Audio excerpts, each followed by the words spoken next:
नमस्कार, अस्सलाम वालेकुम। लाइव हिंदुस्तान पर आप देख रहे हैं वीडियो शो दीन दुनिया। मैं हूं इमरान खान। ईरान के सुप्रीम लीडर कहा जा रहा है कि पिछले दिनों ईरान की जमकरान मस्जिद पहुंचते हैं, वहां पर नमाज पढ़ते हैं, दुआ करते हैं और फिर जब बाहर निकलते हैं तो कहते हैं खुदा काफी अस्त। ये अपने आप में बहुत बड़ा इशारा था जिसका असर अब दिखने लगा है। और आज यानी 15 शाबान को ईरान की जमकरान मस्जिद और इराक के समर्रा में भारी तादाद में लोग जुट रहे हैं।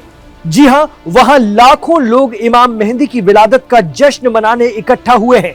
लेकिन ईरान और इराक में मौजूद इन दोनों अहम मकामात जमकरान और समर्रा से इस बार एक खास सिग्नल भी दिया जा रहा है, संकेत भी दिया जा रहा है, दुनिया में अदल और इंसाफ कायम होकर रहेगा।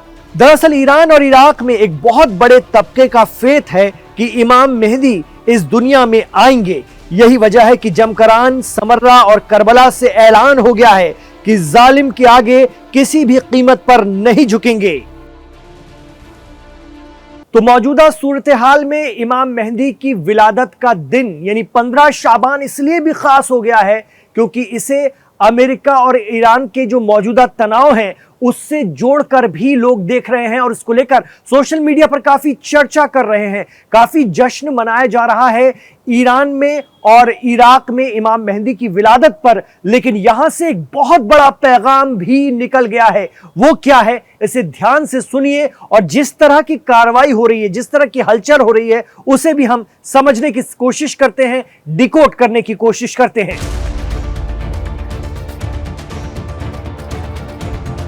अमेरिका के जरिए चारों तरफ से घेरे जाने के बावजूद ईरान साफ इशारे दे रहा है कि वो किसी भी दबाव में नहीं है। बात होगी तो खुलकर होगी और जंग होगी तो आर पार की होगी। अगर बातचीत से कोई रास्ता नहीं निकलेगा तब भी ईरान डटा रहेगा अपने स्टैंड पर। आज 15 शाबान को जमकरान, समर्रा और करबला में पहुंचे लाखों लोगों के जरिए ये अहद भी हो गया है। और अब तो बात ये चल रही है कि जंग रुकेगी या बढ़ेगी। अगर तुर्की में जुमे के रोज यानी 6 फरवरी से दोनों देशों के प्रतिनिधि बैठ रहे हैं तो इस बार साथ में सऊदी, कतर, यूएई, ओमान, यहां तक कि पाकिस्तान को भी बैठना पड़ रहा है। वजह साफ है कि अब अरब देश घबराए हुए हैं। यही कारण है कि तुर्की में सिर्फ ईरान के फॉरेन मिनिस्टर अब्बास अराक्ची पहुंचेंगे और हो सकता है कि बाकी देशों से उनके हेड तक को जाना पड़े, क्योंकि अरब और मुस्लिम देशों को डर है कि अगर ईरान भिड़ा तो पूरे खित्ते में आग लगेगी। और सबकी हालत इस वक्त इसलिए भी ज्यादा खराब है कि रूस और चीन सीधे जंग में आ गए हैं। रूस पहले ही कह चुका है कि ईरान अकेला नहीं है।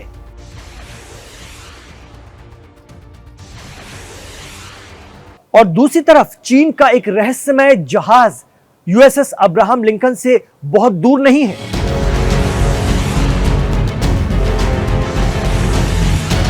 जी हां, चीन का खोजी जहाज दयांग यिहाओ इस पूरे घटनाक्रम पर बाज जैसी नजरें गड़ाए हुए है। चीन की मौजूदगी ने मामले को और पेचीदा बना दिया है। चीन का टोही जहाज दयांग यिहाओ अरब सागर में डेरा डाले हुए है। आधिकारिक तौर पर बीजिंग इसे वैज्ञानिक शोध बताता है, लेकिन इसकी लोकेशन कुछ और ही कहानी बयां कर रही है। शिप ट्रैकिंग डेटा के मुताबिक ये जहाज ईरान के तट से महज 320 किलोमीटर दूर है। सबसे बड़ी चिंता तो यह है कि क्या चीन इस जहाज के जरिए अमेरिकी सैन्य गतिविधियों, रडार फ्रिक्वेंसी और पनडुब्बियों की लोकेशन को ट्रैक कर रहा है। कूटनीतिक हलकों में यह चर्चा तेज है कि चीन इस रियल टाइम इंटेलिजेंस को ईरान के साथ साझा कर सकता है, जिससे अमेरिकी हमले की स्थिति में ईरान को वक्त रहते चेतावनी मिल सके। दयांग यिहाओ अत्याधुनिक सोनार तकनीक और सैटेलाइट कम्युनिकेशन सिस्टम से लैस है।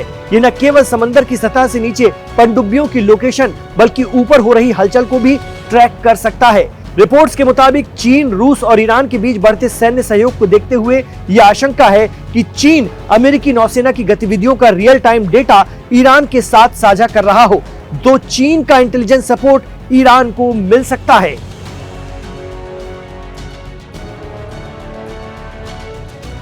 और खुदा काफी अस्त खामने की इस बात के इशारे अब बहुत तेजी से मिल रहे हैं। यही वजह है कि ईरान ने अपना जो शाहिद ड्रोन है उसे यूएसएस अब्राहम लिंकन के ऊपर तक पहुंचा दिया।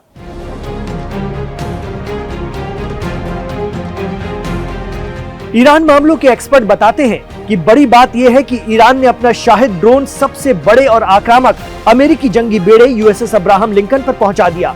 और उससे भी बड़ी बात है कि अमेरिका ने ईरान के कुछ लाख कीमत के सस्ते ड्रोन को गिराने के लिए F-35 जैसा फाइटर जेट उड़ाया। डिफेंस एक्सपर्ट कहते हैं कि यह अमेरिकी रिस्पांस भांपने की ईरान की एक चाल भी हो सकती है। कई मीडिया रिपोर्ट बता रही है कि ईरान के सस्ते और बड़े पैमाने पर बनने वाले हथियारों का मुकाबला करना अमेरिका और इसराइल के लिए बेहद खर्चीला रहा है। यही वजह है कि वो ईरान के साथ सीधी जंग में उतरने से पहले कई बार सोच रहे हैं।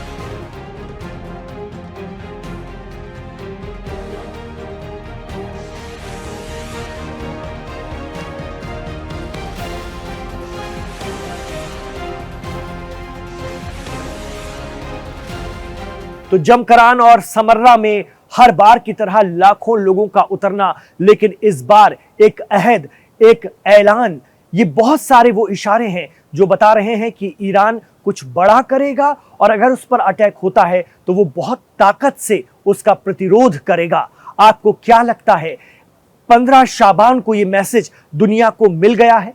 इसे कैसे देखा जाए हमें कमेंट बॉक्स पर जरूर बताइएगा। इमरान खान के साथ आप आखिर तक कनेक्ट रहे, इसके लिए आपका बहुत शुक्रिया। गुजारिश रहेगी कि वीडियो को लाइक कीजिए, ज्यादा से ज्यादा शेयर कीजिए, इस शो को अपना प्यार दीजिए। दीन दुनिया आपके भरोसे पर है, आप दीन दुनिया को आगे बढ़ा रहे हैं, इसके लिए आपका धन्यवाद, आपका बहुत शुक्रिया। आप वीडियो को लाइक जरूर करते जाइए, क्योंकि आप वीडियो को लाइक करते हैं तो ये कदम आगे बढ़ जाता है, एक कदम और आगे बढ़ जाता है और ये कदम बहुत तेज होते जाते हैं। आपसे गुजारिश है कि बस इसे लाइक करते जाइए और ज्यादा से ज्यादा व्हाट्सएप के जरिए अपने दोस्तों और रिश्तेदारों में शेयर भी करते जाइए इसका लिंक। आपसे गुजारिश रहेगी हमारे चैनल लाइव हिंदुस्तान को सब्सक्राइब कीजिए और ज्यादा से ज्यादा करवाइए। इमरान खान के साथ जुड़ने के लिए शुक्रिया।